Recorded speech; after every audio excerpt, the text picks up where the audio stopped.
Hari ini kita akan mulai ibadah kita.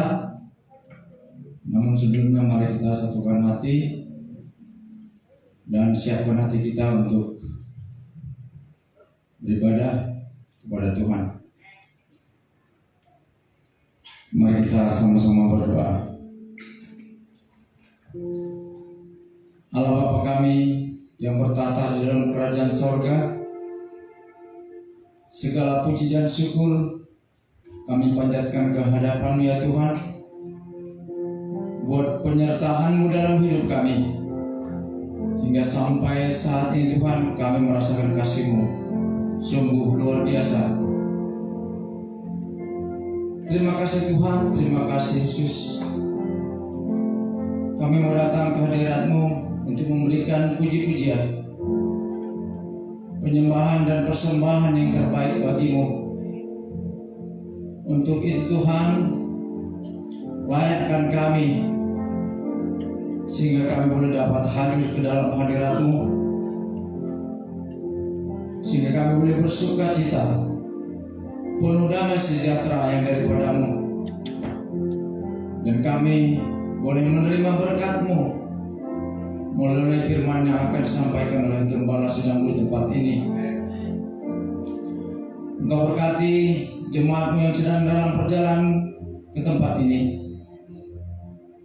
sehingga kami boleh bersekutu bersama-sama untuk memuji-Mu dan memuliakan nama-Mu di tempat ini.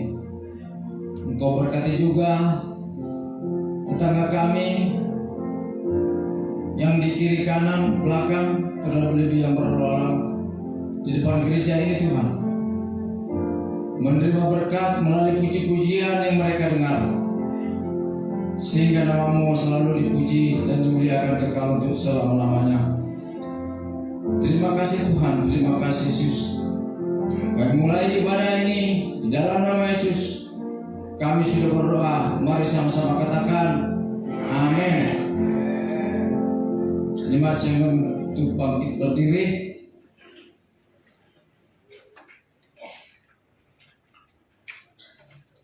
Kita angkat pujian ini. Tuhanlah kekuatan dan masyarakatku. Haleluya.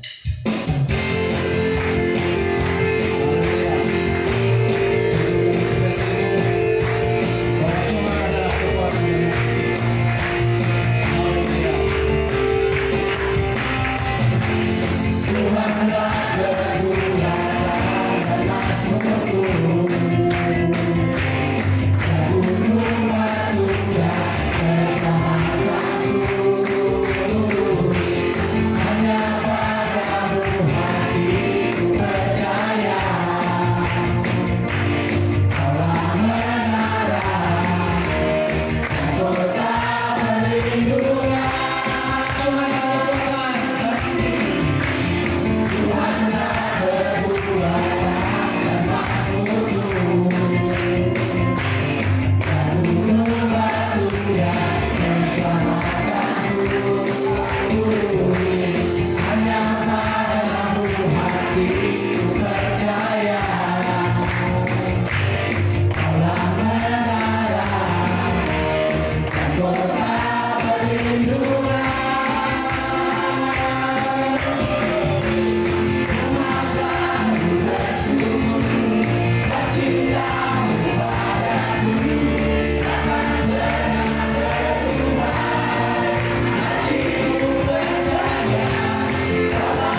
Mari kita persiapkan hati dan pikiran kita. Kita mau hadir dalam hadirat Tuhan. Haleluya. Tak satu pun yang dapat menghalangi berkat-berkat Tuhan yang akan diberikan kepada kita. Tak satu pun yang memisahkan kasih Tuhan kepada kita. Haleluya. Dalam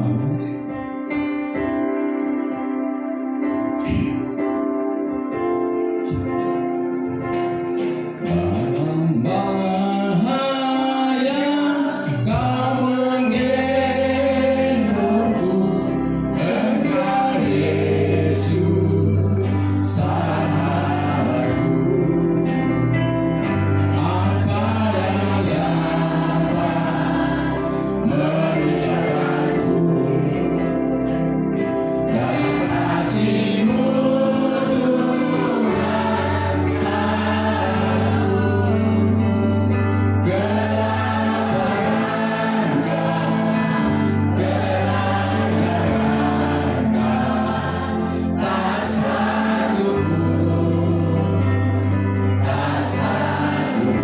Apa yang dapat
bersukacita, damai sejahtera yang daripadamu. Sebentar kami mau lebih heran lagi untuk memuji memuliakan namamu, bersukacita dan bersorak-sorai meninggikan namamu. Terima kasih Tuhan, terima kasih Yesus. Bagi yang mau bersukacita menyanyikan pujian ini, mari sama-sama katakan amin. Haleluya. Ada sukacita? Haleluya.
Ketika kita mau menghormat bendera, ketika kita mau menyanyikan Indonesia Raya, kita berdiri kan? Nah, ketika kita mau mendengarkan firman Tuhan, kita siap berdiri. Haleluya. Haleluya. Kita angkat pujian ini. Manis kau dengar.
Pulihkanlah kami ya Tuhan, baharuilah kami, lepaskan kami dari segala yang jahat, lepaskan kami dari segala kutuk, lepaskan kami dari segala kebodohan belenggu duniawi, lepaskan kami Tuhan dari segala pencobaan, karena Engkau yang punya kerajaan, Engkau yang punya kuasa, Engkau yang punya kemuliaan.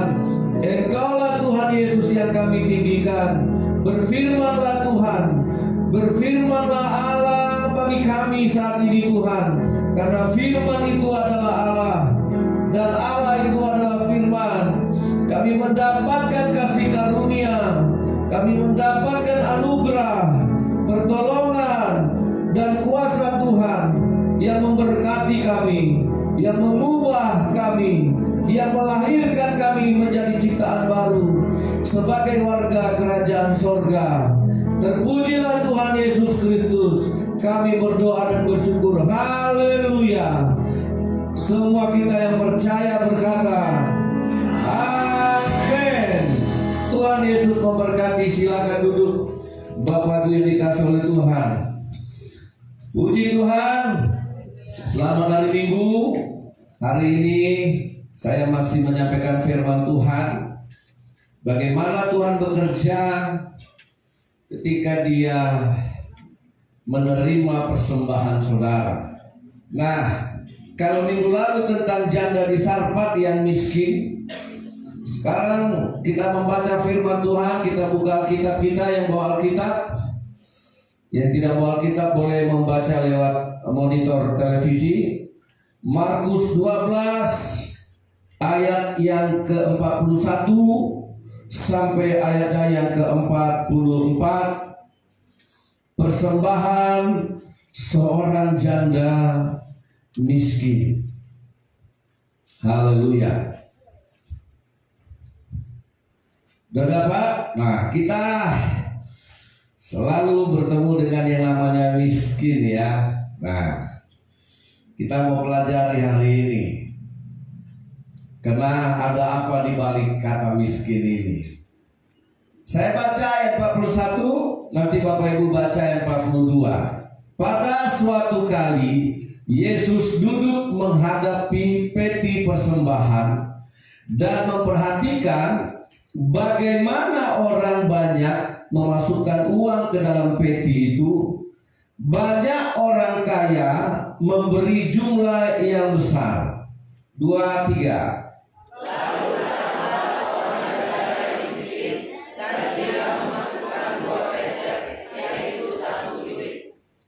Maka dipanggilnya murid-muridnya dan berkata kepada mereka, Aku berkata kepadamu, sesungguhnya janda miskin ini memberi lebih banyak daripada semua orang yang memasukkan uang ke dalam peti persembahan.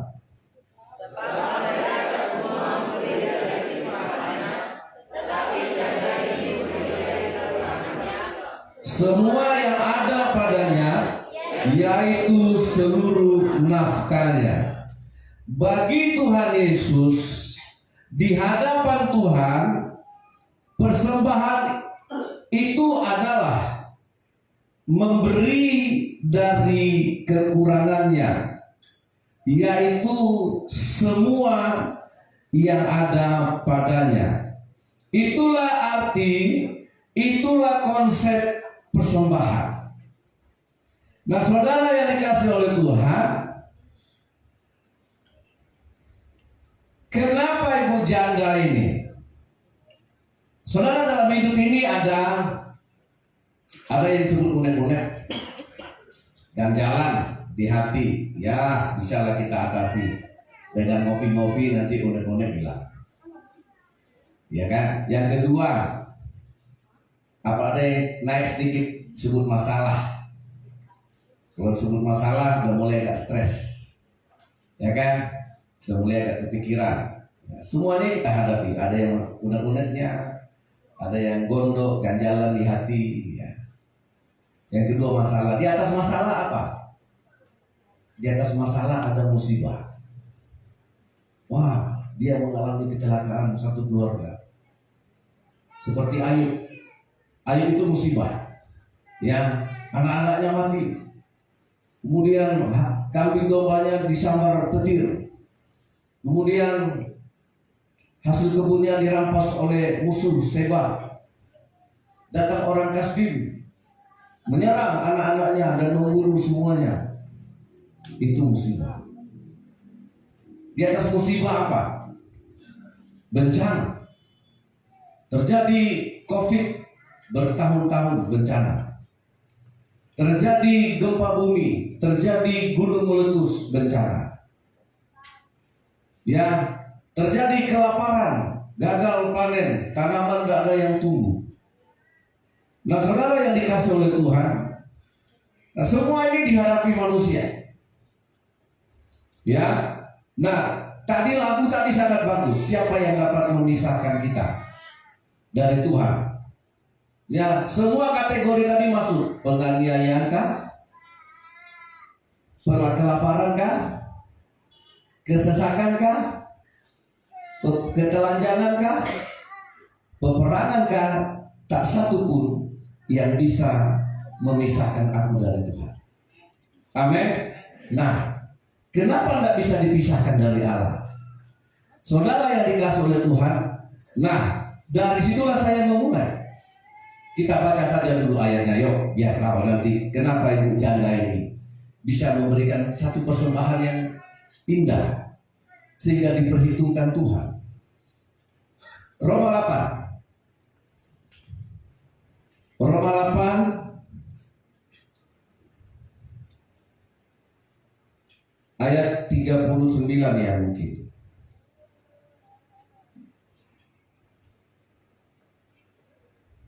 Ayat 35. Roma 8 ayat 35. Oke. Supaya kita tetap terhubung dengan Tuhan. Sama-sama kita baca 2, 3. Siapakah yang akan memisahkan kita dari kasih Kristus? Penindasan atau kesesakan atau penganiayaan atau kelaparan atau ketelanjangan atau bahaya atau pedang? Seperti ada tertulis, oleh karena engkau kami ada dalam bahaya maut sepanjang hari, kami telah dianggap sebagai domba-domba sembelihan. Saudara, kalau kita baca ayat ini, yang terjadi dengan kita adalah apa? Sehingga kita bisa meninggalkan Tuhan, sehingga kita bisa melupakan, bahkan balik kanan dari Tuhan. Nah, saudara yang dikasih oleh Tuhan, kenapa ibu janda tadi di dalam kemiskinannya, di dalam kesusahannya, dia tidak mau terpisah dari Tuhan? Amin. Nah, dia tidak mau terpisah dari Allah.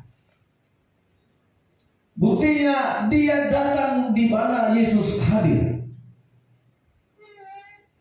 Dan dia datang bukan untuk minta belas kasihan.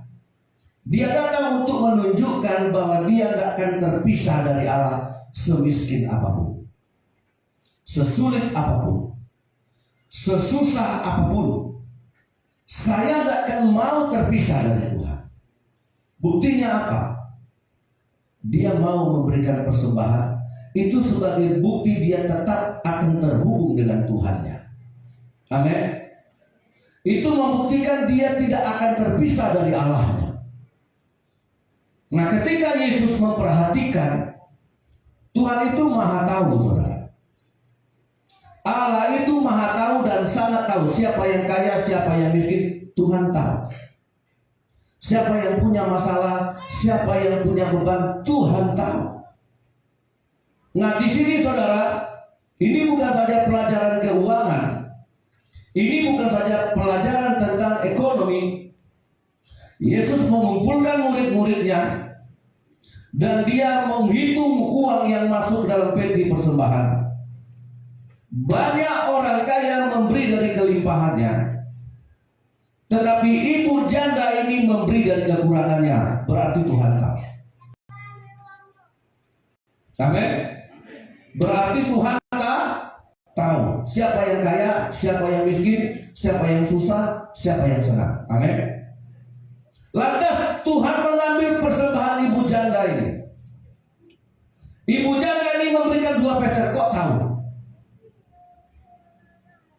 Saudara, nah itu makanya kita di hadapan Tuhan itu jangan merasa Tuhan tidak tahu. Yesus tahu bahwa persembahan ibu janda ini 2 peser, ini duitnya. Begitu terhubung dia dengan Allah. Begitu Allah mengerti siapa ibu janda yang miskin ini, sehingga Yesus memegang persembahan ini, sehingga Yesus menerima persembahan karena dia memberi dari kekurangannya, padahal dia dalam keadaan kesesakan. Nah saudara yang dikasih oleh Tuhan, inilah orang yang takkan mau dipisahkan dari Allah. Semiskin apapun dan sesusah apapun. Karena apa? Nah saudara, yang kalau kita belum mengerti siapa Tuhan itu dan apa karunia Tuhan, niscaya kita tidak mau ngasih apa-apa sama Tuhan. Saudara lihat ya. Nah, sebelum kita memberi persembahan, apakah saudara tahu siapa Tuhan itu? Apa firman Tuhan itu dan karunia apa sehingga kita mau memberikan? Ini sudah pernah saya sampaikan, saya ulangi lagi. Yohanes pasal 4. Yohanes pasal 4, saya akan baca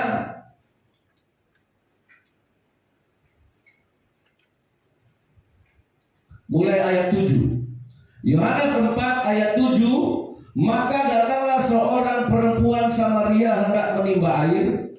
Kata Yesus kepadanya, berilah aku minum. Yesus minta air kepada satu orang Samaria yang tidak kenal dia, sehingga dia tidak mau kasih, sehingga dia tidak mau memberikan. Bukankah engkau orang Yahudi, saya orang Samaria? Tapi lihat saudara yang dikasih oleh Tuhan, ya, apa yang dikatakan Yesus ketika perempuan ini menolak untuk memberikan air. Ayat 10 dikatakan Yesus, jawab Yesus kepadanya, jikalau engkau tahu tentang apa? Karunia Allah, dan siapakah dia yang berkata kepadamu, berilah aku minum, niscaya engkau telah meminta kepadanya, dan ia telah memberikan kepadamu air hidup. Setelah Yesus mengatakan demikian, perempuan ini bertobat. Siapakah engkau Tuhan? Apakah engkau lebih besar dari bapak kami Yakub yang membuat sumur ini? Nah saudara, dasar kita memberi persembahan orang yang tak terpisah dari Allah. Karena engkau mengerti karunia Allah dan siapa dia yang berfirman, siapa dia yang mengatakan. Saudara tahu bahwa persembahan ini atas dasar firman Allah. Nah saudara, kebanyakan kita berpura-pura miskin di hadapan Allah. Mendadak yang kaya jadi miskin. Makanya di Indonesia ini kemiskinan bertambah. Setiap kali dapat data, dapat bantuan dari pemerintah kepada yang miskin, ya kan, miskin pasti bertambah. Karena kalau kita ingin menerima sesuatu bantuan, mendadak berubah jadi miskin semua. Karena berharap diberi. Nah saudara, makanya di Indonesia ini datanya tidak bisa dipegang. Karena yang kaya bisa jadi miskin, sehingga hak orang miskin hilang. Karena Pak RT lebih mendahulukan keluarganya, lebih mendahulukan kenalannya, sehingga orang-orang miskin yang seharusnya dapat bantuan pemerintah jadi nggak dapat. Nah kalau saudara merasa mampu, terus dapat bantuan pemerintah, tolak aja. Saudara, tolak saja. Saya ditawarin sama kepala sekolah, Pak, anak Bapak mau kami bikinkan KIP itu. Saya pura-pura dulu, saya tanya, apa syaratnya Bu? Surat miskin Pak. Saya bukan kaya, tapi saya tidak miskin. Maaf Bu, kasih aja. Saya bilang sama anak-anak saya memang pengen anak-anak saya dapat beasiswa. Ya, pengen sekali, tapi jangan karena miskin. Tapi karena kamu pintar. Saudara, nah kemarin berkat itu datang. Orang yang datang ke rumah Muslim menawarkan ketiga anak saya ikut les gratis. Dikasih 3 formulir, langsung ditandatangannya, Pak nanti bawa formulir ini Pak jam 5 atau jam 4. Ketiga-tiganya kami gratiskan. Nah saudara yang dikasih oleh Tuhan, nah saya mau mereka dapat sesuatu itu karena pintar, bukan karena kita miskin. Kasihan dia Pak Pendeta itu tidak mampu dia meleskan anaknya, kita kasih gratis. Jadi saudara yang dikasih oleh Tuhan, nah ibu janda tadi dia memberi dari kekurangannya, dan dia tahu saudara betapa Tuhan menghargai orang yang mengerti siapa Tuhan. Amin. Saudara, kami kan miskin, seharusnya kami lah yang diberi. Saya pernah dengar khotbah beberapa pendeta, kalau yang miskin nggak usah memberi. Saudara, justru di Alkitab ada janda miskin di Sarfat, justru dia memberi. Ada janda miskin di hadapan Yesus, justru dia memberi. Ada apa? Karena di dalam Tuhan yang miskin jadi kaya. Amin. Makanya berbahagialah orang yang miskin di hadapan Allah. Karena apa? Karena dia nangis-nangis. Enggak. Berbahagialah orang miskin di hadapan Allah karena dia akan ditolong Allah. Berbahagialah orang miskin di hadapan Allah karena dia punya kerajaan surga. Amin. Dan ibu janda ini orang miskin yang punya kerajaan surga. Amin. Karena dia nggak punya suami. Ya, dia miskin di hadapan Allah, bukan minta nangis-nangis, pasang pakai sandiwara drama Korea, ya pakai acting, nangis, minta belas kasihan. Itu orang miskin yang seperti itu tidak punya kerajaan Allah. Amin. Orang miskin, ibu janda ini miskin di hadapan Yesus karena dia punya kerajaan Allah. Sekarang saudara, apakah engkau punya kerajaan Allah itu? Di hadapan Tuhan. Itu makanya kita mengerti karunia Allah.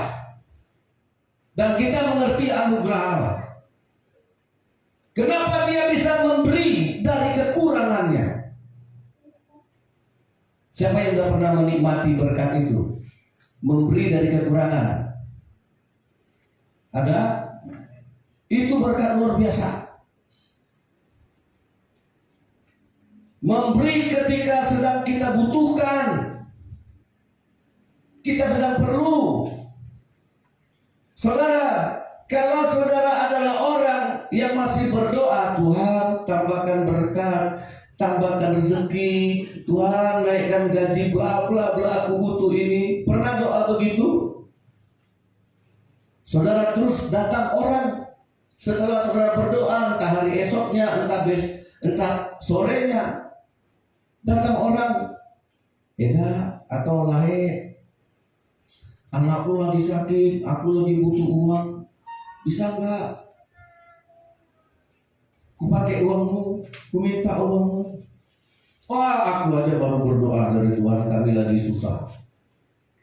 Padahal yang dia butuhkan ada sama kita. Saudara jadi kasih nggak? Nggak jadi kan? Karena aku juga butuh. Nah, jangan saudara pikir saudara punya kerajaan Allah. Nggak punya itu. Jadi kalau mau jadi miskin di hadapan Allah, miskinlah karena punya kerajaan Allah. Siapa yang karena miskin mencuri? Karena miskin manipulasi.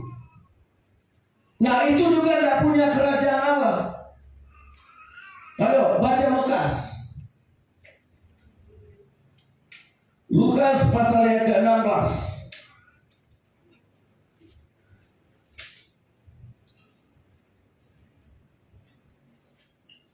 Orang kaya dan Lazarus ayat 19.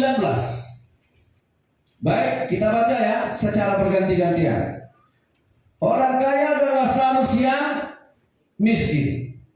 Ada seorang kaya yang selalu berpakaian jubah ungu dan kain halus, dan setiap hari ia bersukaria dalam kemewahan. 2, 3.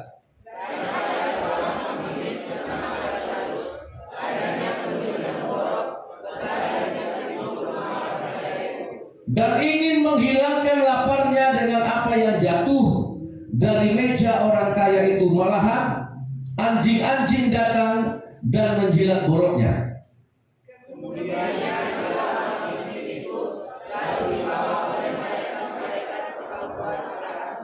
Orang kaya itu juga mati lalu dikubur. Dan sementara ia menderita sengsara dalam alam maut, ia memandang ke atas, bukan ke bawah ya. Berarti orang mati itu dibawa ke atas atau ke bawah? Nah, kalau dia masuk surga. Dari jauh dilihatnya Abraham dan Lazarus duduk di pangkuannya. Ini orang miskin ini punya kerajaan Allah kan?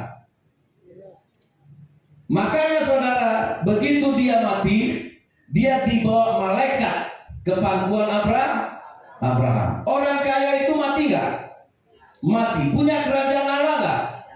Di mana dia dibawa? Ke alam maut, ke tempat yang penuh dengan kesengsaraan. Jelas saudara, orang miskin yang punya kerajaan Allah, berbahagialah orang yang miskin karena dia punya kerajaan Allah. Amin. Ya. Makanya saudara, walaupun dia miskin, dia hanya memakan remah roti yang jatuh. Tidak ada alasan untuk mencuri. Ya, tidak ada alasannya untuk mau mencuri. Saudara, hidup di dunia ini terlalu singkat.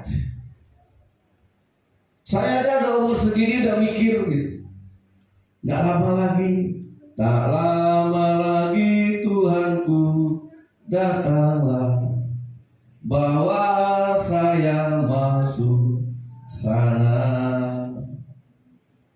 Iya. Saudara, kenapa engkau stres? Terus lihat orang kaya berpakaian bagus, punya barang bagus, punya.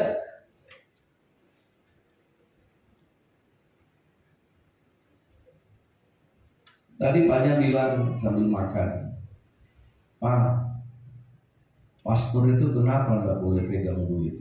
Ya dia nggak punya istri, dia nggak punya anak, nggak ada anaknya datang, Pak, bayar beli sepatu. Nggak ada pastor dengar. Nggak ada dia dengar bilang istrinya habis uang belanja, beras habis. Jadi dia nggak ada yang dengar gitu, Pak, minyak motor habis, kos kaki bolong. Nah, Papa kan masih dengar yang begitu. Dia salah sendiri kenapa punya istri dan punya anak. Nah saudara, dan ternyata itu menjadi cobaan. Kalau kita nggak punya kerajaan Allah. Kalau saya hanya fokus kepada dunia, anak istriku masih butuh ini, anak istriku masih perlu ini. Oh saudara, sehingga saya menghabiskan doa, Tuhan kapan kau kasih Tuhan?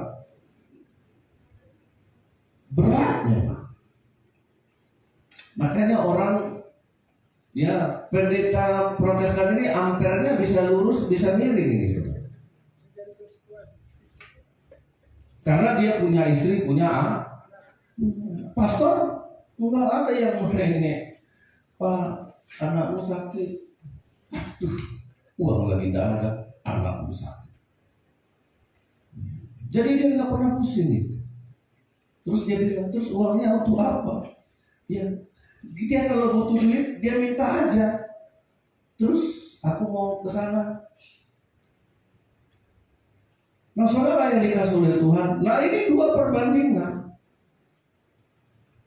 Cuma itu tadi, kalau engkau tujuanmu ingin kaya, lihat ini pengen, lihat ini mau. Ya itu makanya saudara saya kemarin bersyukur sama Tuhan untuk setia pada perkara kecil. Ya, anak saya ditawarin les gratis. Ya bagi saya itu berkat. Tuhan bisa suruh siapa saja. Tapi kita nggak pernah minta. Saya sambil bertanya, kok saya sebenarnya mau menyampaikan itu di sekolah banyak, kata ibu ini. Tapi karena ada murid-murid yang lain nggak enak, suami saya suruh nanti ke rumahnya saja. Nah saudara, ya petugas RT datang ke rumah, saya suruh masuk, tidak masuk. Petugas datang ke rumah, saya suruh masuk, tidak masuk. Nah ini dia muslim masuk rumah, saya lihat dulu dia. Kalau Tuhan bekerja, amin. Nah, jadi Lazarus dan janda miskin ini, inilah orang miskin yang punya kerajaan Allah, amin. Oh dia bangga saudara. Karena di dalam kerajaan Allah itu dia tahu firman Allah dan dia tahu karunia Allah. Amin. Makanya saudara jangan, kalau hari ini ada kita di posisi yang miskin, saya mau mengajak kita bersyukur. Amin. Karena yang miskin akan jadi kaya. Itu hukumnya. Amin. Saudara mau pilih mana? Miskin jadi kaya atau kaya jadi miskin? Yang mau miskin jadi kaya angkat tangan. Nggak ada yang mau. Berarti yang kedua pilihannya. Sekali lagi, yang mau miskin jadi kaya. Berarti sudah kaya ya semua. Puji Tuhan. Atau yang mau kaya jadi miskin.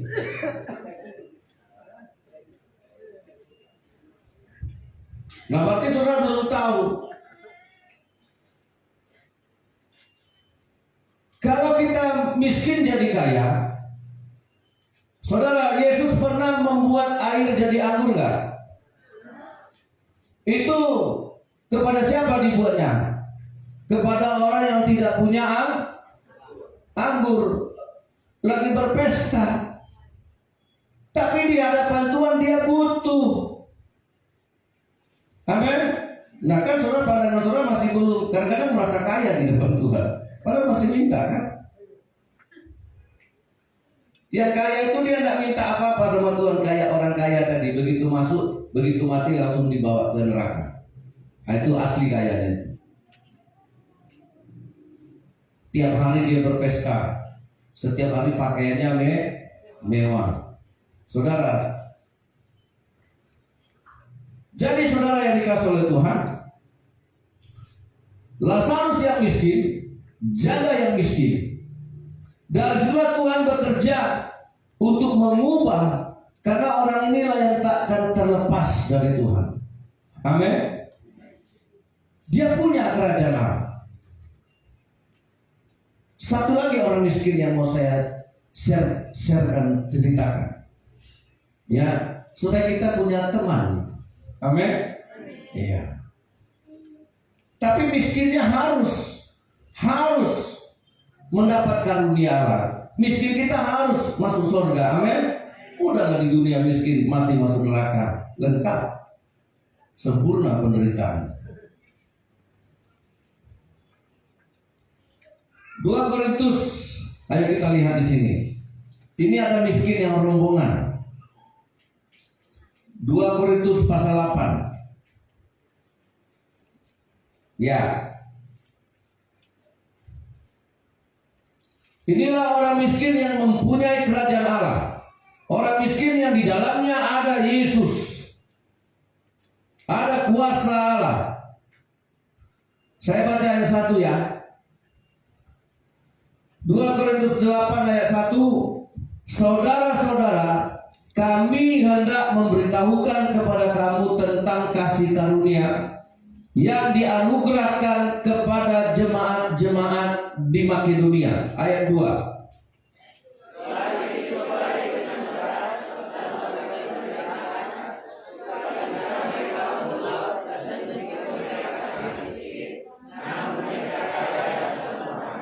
Jemaat di Makedonia sedang dalam pencobaan, bukan dalam keadaan baik-baik saja. Ya, dalam pencobaan bukan ringan tetapi berat, dalam berbagai penderitaan. Lihat saudara, mau gak saudara punya kualifikasi? Sukacita mereka meluap. Nggak ada mukanya yang kayak pepaya busuk. Nah, ini kita kadang-kadang kurang duit dikit aja, kurang belanja dikit aja, bibir udah turun 2 cm. Ada cukup. Pipi udah turun 1/2 cm. Kok mama cepat tua? Tetapi selagi dicobai dengan berat dalam berbagai penderitaan, sukacita mereka belum. Ya. Kebanyakan orang kalau gaji naik baru meluap. Baru terima gaji meluap. Nah itu makanya saudara, dasar kita kerajaan Allah atau karunia Allah. Karena ini yang mau dipulihkan Tuhan. Dan meskipun mereka sangat miskin, mereka lawan kemiskinan itu. Namun mereka kaya dalam kemurahan. Nah kalau kita miskin seperti ini, Tuhan akan mengubah yang miskin jadi kaya.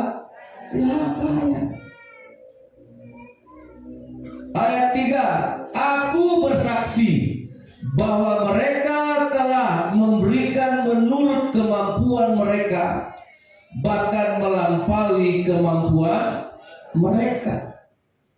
Ayat 4, 2, 3.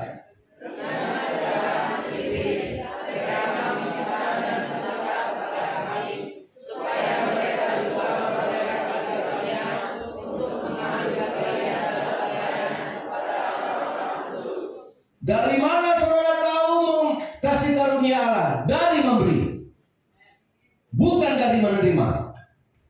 Baca sekali lagi. Dengan kerelaan sendiri mereka meminta dan mendesak kepada kami supaya mereka juga beroleh apa? Untuk mengambil bagian dalam pelayanan kepada orang-orang kudus. Makanya Yesus berkata kepada perempuan tadi, kalau engkau tahu karunia Allah, kalau ibu janda itu tahu karunia Allah, maka dia akan menabur, maka dia akan memberi. Amin. Jemaat yang miskin ini, mereka mendesak supaya mereka juga dilibatkan untuk memberi, karena mereka tahu karunia. Jadi kalau saudara artikan karunia Allah itu hanya ingin menerima, tertutup saudara. Tapi kalau saudara tahu bahwa karunia Allah itu hukumnya memberi, maka pintu berkat akan terbuka. Amin. Nah kenapa sampai hari ini masih begini? Karena engkau pandang karunia Allah itu sifatnya menerima. Habis kita berdoa tinggal terima. Habis kita meminta tinggal terima. Saudara, habis kita meminta, habis kita berdoa, Tuhan akan kirim. Tiba-tiba ada orang yang mengetuk pintu. Bisa gak bantu saya? Nah, karunia Allah itu, kalau engkau tahu karunia Allah, niscaya engkau akan memberikan air ini dan engkau otomatis menerima air hidup yang ada padaku. Amin. Kan begitu. Itulah orang Kristen yang mengerti karunia Allah. Oh, aku sudah diselamatkan. Nggak mungkin kita jadi orang Kristen tambah egois. Nah, kenapa orang miskin ini ada di hati Tuhan? Saudara, karena Tuhan mengajar kita bahwa Tuhan meletakkan dirinya, ya, karena Tuhan mengidentifikasi dirinya. Ini yang terakhir. Makanya jangan bersungut-sungut. Amin. Tuhan punya cara menolong kita. Amin. Tapi jadilah orang miskin yang serupa dengan Tuhan. Pasti Tuhan rubah. Ya, ibu janda tadi memberi dari kekurangannya. Terakhir, Tuhan ada. Jadi kalau hari ini kita ada dalam posisi itu, Tuhan pernah mengajar murid-muridnya dalam kitab Matius pasal 25. Ini poin, ini kelebihannya, ini keunggulannya. Makanya Lazarus nggak usah masak, nggak usah stres. Makanya ibu janda tadi tidak gagal memberi gara-gara kekurangan. Karena Tuhan mengidentifikasi dirinya kepada orang-orang yang susah. Tuhan meletakkan itu di dalam diri kita. Matius pasal 25. Sebentar. Penghakiman terakhir. Saya pilih dulu ayatnya. Ini saudara boleh baca nanti di rumah. Ayat 34 saya baca buat kita ya. Dan raja itu akan berkata kepada mereka yang di sebelah kanannya, mari, hai kamu yang diberkati oleh Bapakku, terimalah kerajaan yang telah disediakan bagimu sejak dunia dijadikan. Sebab ketika aku lapar, kamu memberi aku makan. Ketika aku haus, kamu memberi aku minum. Ketika aku seorang asing, kamu memberi aku tumpangan. Ketika aku telanjang, kamu memberi aku pakaian. Ketika aku sakit, kamu melawat aku. Ketika aku di dalam penjara, kamu mengunjungi aku. Maka orang-orang benar itu akan menjawab dia, katanya, Tuhan, bila manakah kami melihat engkau lapar dan kami memberi engkau makan, atau haus dan kami memberi engkau minum? Bila manakah kami melihat engkau sebagai orang asing dan kami memberi engkau tumpangan, atau telanjang dan kami memberi engkau pakaian? Bila manakah kami melihat engkau sakit atau dalam penjara dan kami mengunjungi engkau? Ayat 40, mari kita baca sama-sama. 2, 3. Dan raja itu akan menjawab mereka, aku berkata kepadamu, sesungguhnya segala sesuatu yang kamu lakukan untuk salah seorang dari saudaraku yang paling hina ini, kamu telah melakukannya untuk. Amin. Ada satu hukum yang terutama. Kasihilah Tuhan Allahmu dengan segenap hatimu, dengan segenap jiwamu, dengan segenap akal budimu. Dan kasihilah sesamamu manusia. Tuhan meletakkan dirinya di situ. Tuhan mengidentifikasinya bukan dengan orang kaya yang suka dicari muka sama orang. Banyak orang menjilat sama orang kaya, menjilat sama bosnya. Itu saudara tahu kenapa? Karena makan anjing. Untung saya nggak suka makan anjing, jadi nggak tahu. Maaf, saya bercanda. Jangan dimakan anjing tersinggung. Oh enggak Pak, aku makan anjing orang kaya tuh gonggong Pak. Puji Tuhan.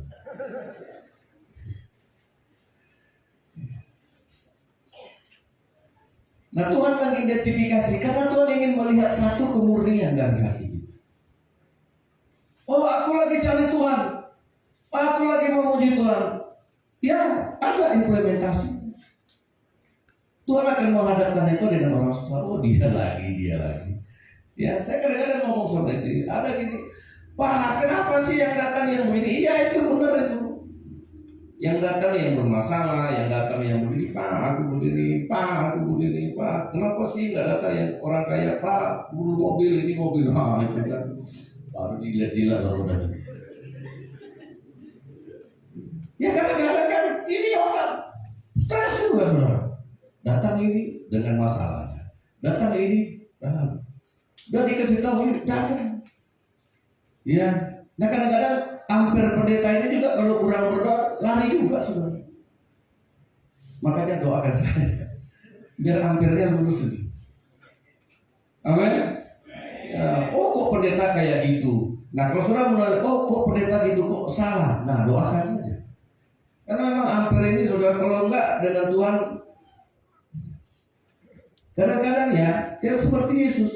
Kamu di penjara, kamu ketemu orang di penjara, karena aku di situ.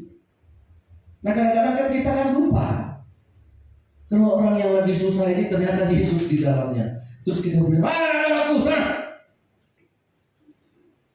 Ya kan, setelah pergi baru ingat, jangan-jangan tadi di dalamnya ada Yesus. Ya. Jadi saudara yang dikasih oleh Tuhan, siapa sih yang gak ingin kaya?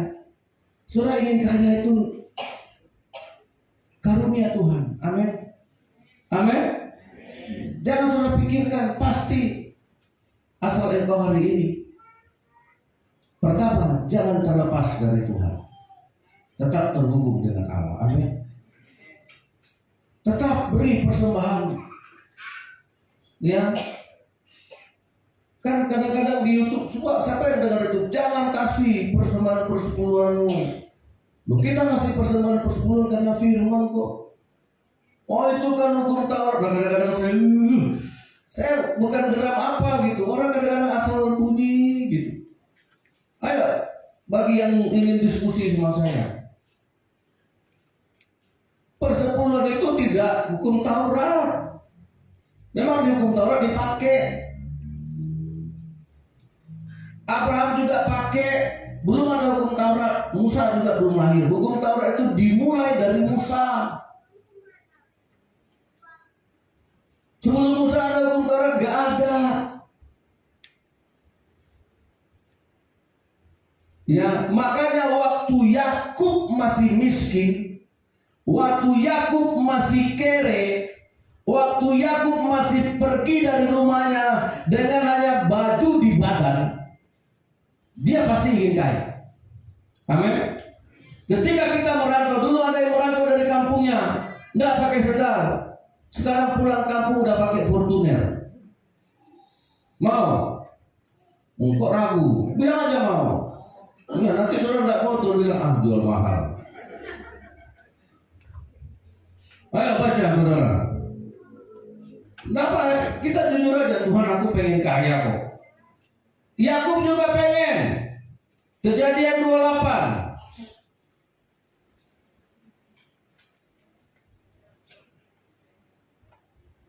Ya, nanti saudara boleh baca. Ini Ayub, Yakub belum ada apa-apanya. Dia lari dari rumah karena takut dibunuh oleh Enos.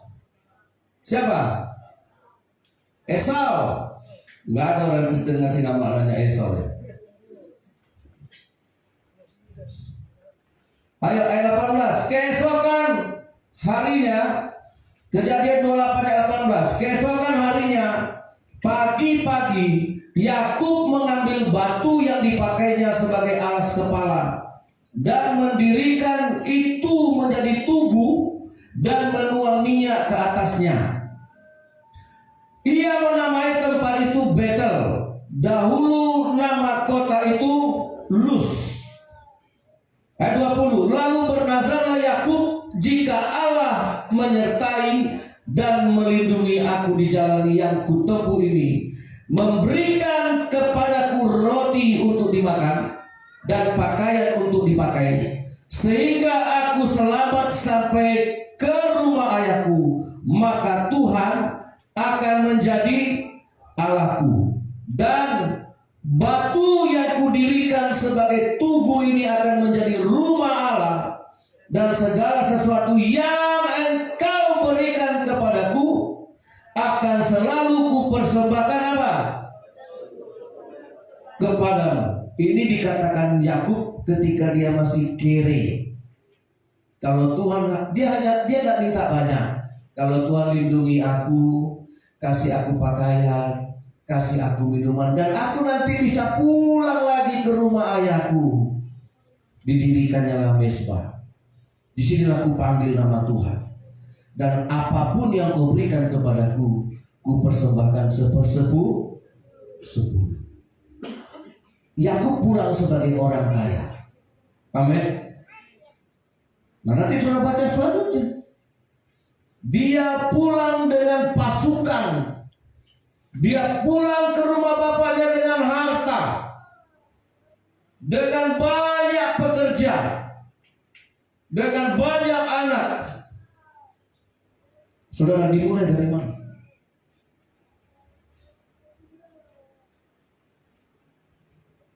Jadi dimulai dari persembahannya kepada Allah. Amin. Maka yang rencana Tuhan adalah yang miskin jadi kaya. Inilah hukum yang dari Tuhan. Amin. Ya. Jadi kalau hari ini kita ada dalam posisi, siapapun kita di hadapan Tuhan, jadi Tuhan tetap sama. Minyak dalam buli-bulimu tidak akan habis, tepung dalam tempayanmu tidak akan berkurang. Amin. Karena memang demikianlah firman Tuhan. Dirikanlah iman saudara dia kepada Tuhan. Tuhan memberkati kita. Kita nyanyikan lagu tadi. Apapun keadaan kita, tetap berikan persembahan kepada Tuhan. Amin. Walaupun 2 peser. Dan berharaplah persembahan itu yang membuat saudara terhubung dengan Tuhan. Aku mengerti karunia Allah, seperti Yakub mengerti karunia Allah, maka dia berjanji akan memberi kepada Allah. Itu hukum Allah. Apa yang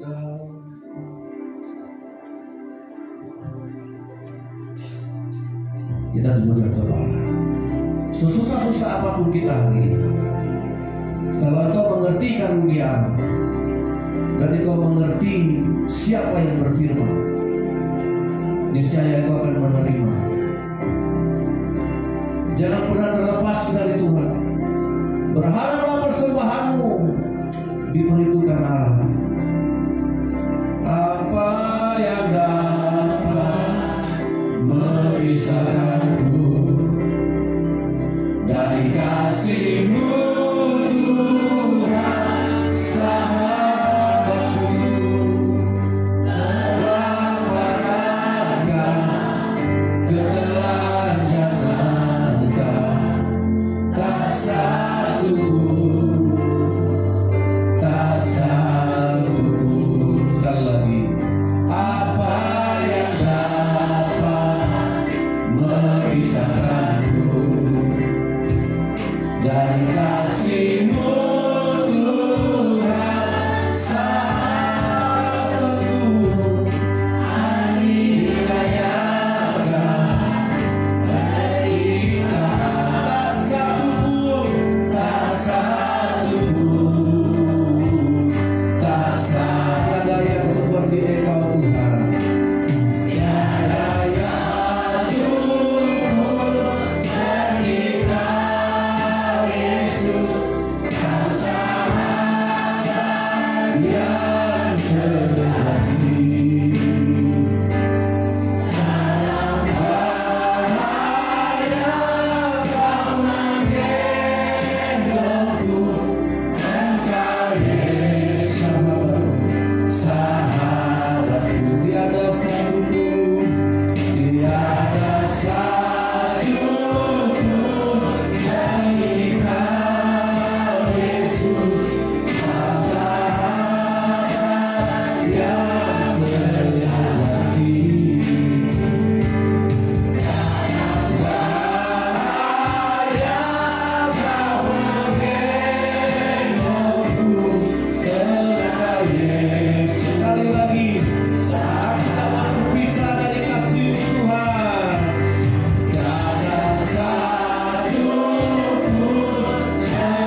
berlipat gandakan persembahan. Terimalah Tuhan, inilah hidup kami. Inilah persembahan kami yang setulus-tulusnya. Karena kami mengerti siapa Allah yang berfirman. Karena kami tahu karunia Allah, maka kami akan diubahkan Allah. Kami tidak takut dengan kemiskinan, karena Engkau mengidentikan dirimu Tuhan dengan kami yang miskin. Engkau jadi miskin supaya kami kaya. Begitulah firman Tuhan. Yesus jadi miskin supaya kita menjadi kaya. Di dalam 2 Korintus 8 ayat 9. Tuhan memberkati yang percaya kepada firman. Pulihkanlah kami. Pulihkanlah kami. Kami sungguh bersyukur hari ini kami bisa menyembah Tuhan, bisa membawa persembahan kami kepada Tuhan. Tuhan tidak butuh duit kami, kami yang butuh. Engkau tidak perlu uang kami Tuhan, kami yang perlu. Karena itulah kami datang kepada Tuhan, supaya apa yang kami tabur di dalam hadirat Tuhan berbuah lebat. Engkau curahkan melimpah-limpah. Terimalah persembahan kami menjadi taburan di ladang kerajaan sorga. Haleluya. Amin.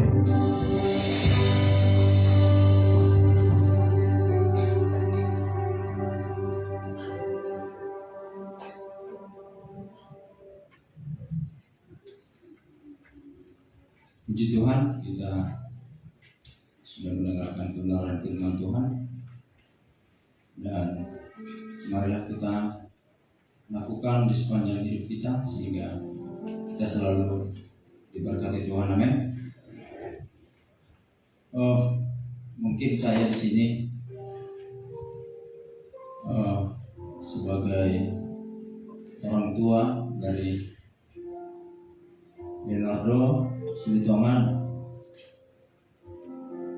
mengucapkan banyak terima kasih atas doa-doanya dan atas dukungannya, sehingga mulai dari pemberkatan nikah putra kami Leonardo Silitongan dengan Yemima Gitaria ABA, semua berjalan dengan baik dan sukses. Semua itu bukan karena kuat dan gagah kami atau kemampuan kami, tapi karena kasih Tuhan kepada kami melalui doa-doa jemaat kami yang ada di Gereja GPA Bangkinang, sehingga baik pemberkatan nikah, acara perempuan dan pesta adat, semua rangkaian pernikahan putra kami boleh berjalan dengan baik dan sukses. Dan kami juga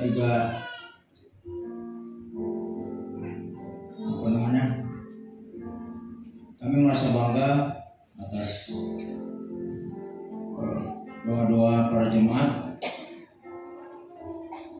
dan kami juga tidak henti-hentinya mohon doanya agar keluarga putra kami Leonardo Silitongan ini boleh berjalan dengan Tuhan,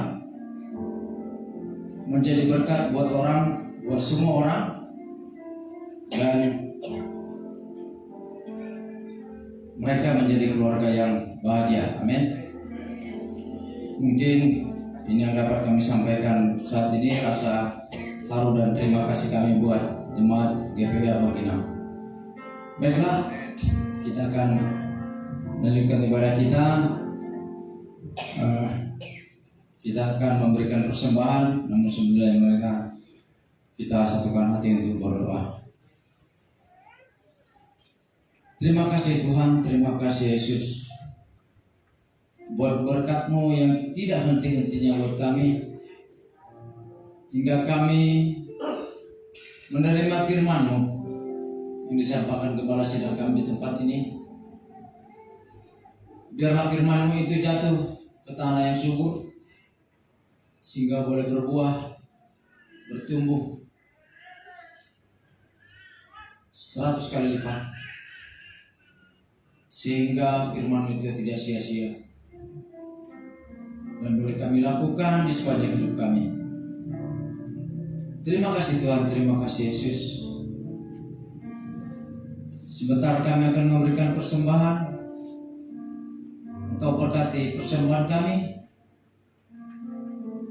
seperti persembahan jalan dari Sorpat. Berapapun itu Tuhan, kami tahu kelemahan kami, sehingga kami boleh memberikan yang terbaik bagimu.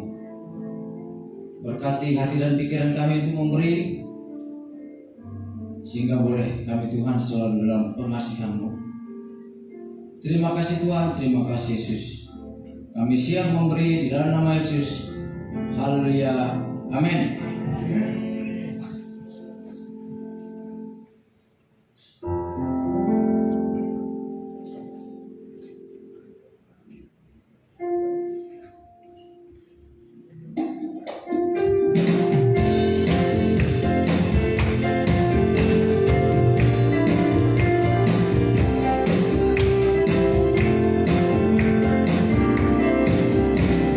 Sungai sukacitamu mengalir dalamku. Oh yes, yes yes yes. Anggur sukacitamu melimpah dalamku. Ku menyanyi dan bersuka, pujimu di setiap waktu, sebab sungai sukacitamu ada dalamku. Sungai sukacitamu mengalir dalamku. Oh yes, yes yes yes. Anggur sukacitamu melimpah dalamku. Ku menari dan bersuka, pujiku di setiap waktu, sebab sungai sukacitamu ada dalamku.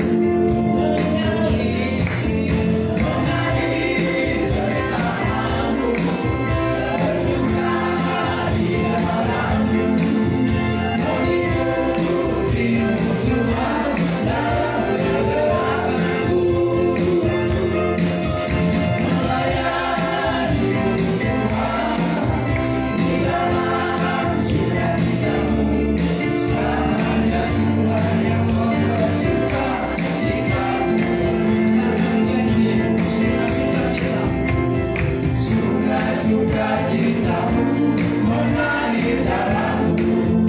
Oh yes, yes yes yes. Anggur sukacitamu melimpah dalamku. Ku menari dan bersuka,